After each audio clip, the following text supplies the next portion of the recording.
If you are ever in South Dakota, Custer State Park needs to be at the top of your to-do list. This park has so many incredible things to offer, and I will show you what I did during my 2 days in the park, which is only a fraction of the things available to do. I began my trip with a sunrise joyride down the famous Needles Highway, named for the granite rock formations that fill the black hills that resemble needles. This sunrise was the most beautiful one so far on my journey, and I was lucky enough to be the only person on the road to witness it.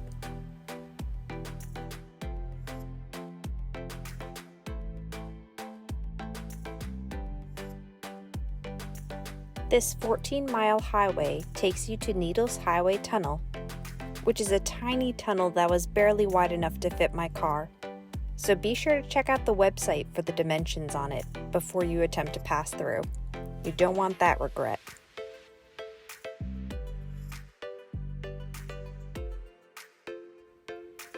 On the other side of the tunnel, you are met with a rock formation that looks exactly like a needle, with the eye and everything.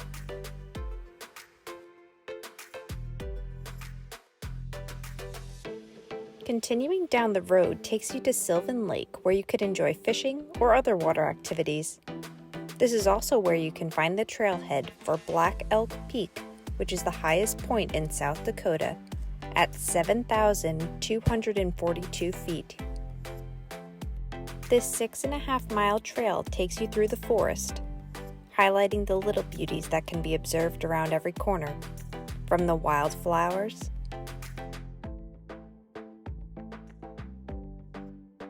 to the evergreens,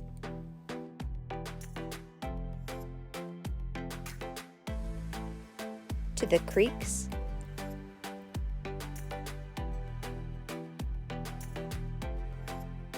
and the little critters scurrying about the forest, along with massive boulders popping seemingly randomly out of the earth around every turn. This trail is full of gorgeous lookout areas along the way, but they pale in comparison to the views at the top.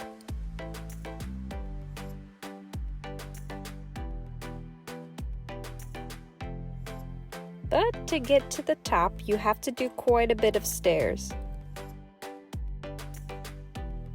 And like most hikes, the last half of a mile is straight up and brutal.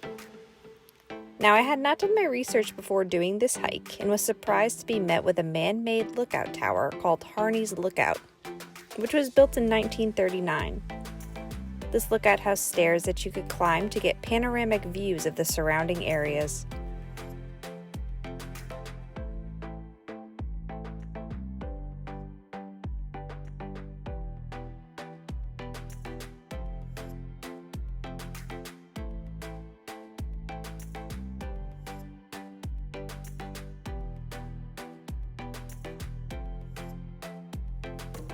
As well as a creepy basement.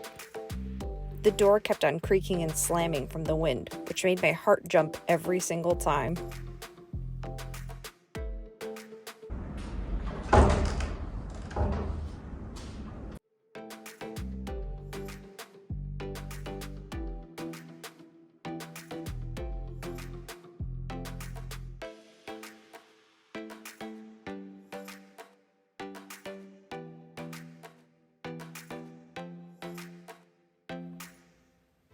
The wind was no joke at the top, so make sure to hold on extra tight to your camera. The top of this hike also had the prayer ties of the Lakota tribe around the top of the mountain. So, if you are feeling ambitious and want the best views in South Dakota, be sure to take on the Black Elk Trail.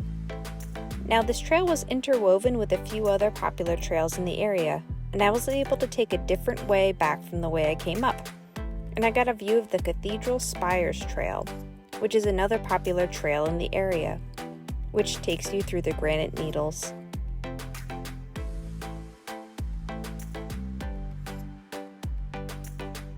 Now, perhaps the best part about Custer is the 18-mile Wild Loop Trail that runs along the southern half of the park.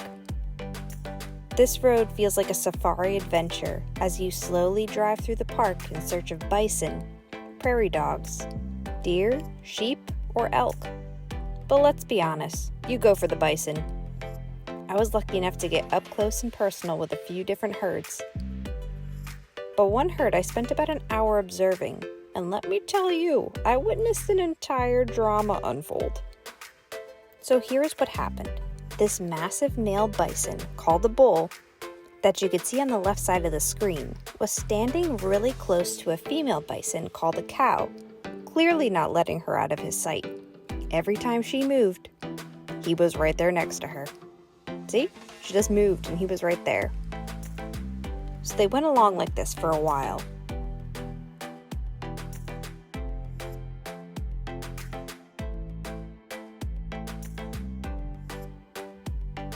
Then a few other bulls started to get interested and approached the cow. The bull did not appreciate that and started making warning sounds to the other bulls to back off. But the other bulls did not back down and kept on approaching. So the bull had to roll up his sleeve and fight off the other bulls who threatened to take his woman. A fight ensued, and the cow just walked away somewhere else while the bulls were fighting it out, seemingly undisturbed by the whole incident.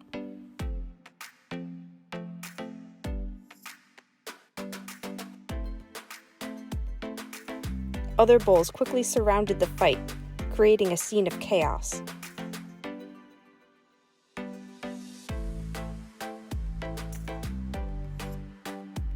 Other bulls from far away quickly ran to witness this bullfight unfold. Now, unfortunately, the bulls moved out of sight of the camera, and I was unable to see who the winner was. But based on the size of them, I would say the first bull won. That guy was huge.